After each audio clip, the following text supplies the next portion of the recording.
20-30 వేలు కూడా రావు. అందుకే నేను ఆలోచిస్తున్నాను, రేపు 2047కి స్వర్ణాంధ్రప్రదేశ్ కింద ఇప్పుడుండే 3 లక్షలు 54 లక్షల రూపాయల ఆదాయం పెంచడం నా లక్ష్యం. దానికి ఫౌండేషన్ వేస్తున్నా, దానికి ఒక విజన్ తయారు చేస్తున్నా.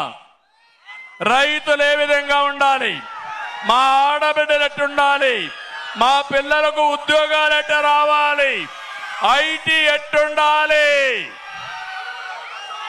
ఈ పిల్లలు ఉన్నారు, ఆ పిల్లల్ని బాగా చదివిస్తే చరిత్ర తిరగా రాసే శక్తి ఈ పిల్లలకు ఉంది. నేను పనిచేసేది ఆ పిల్లల కోసం పనిచేస్తున్నా.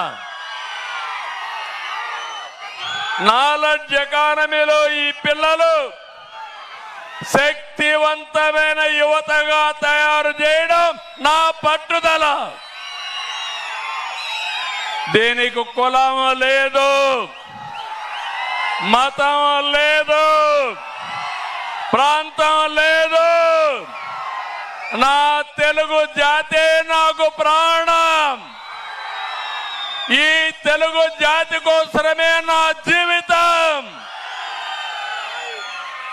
ఎవరికి ఇవ్వని గౌరవం మీరు ఇచ్చారు.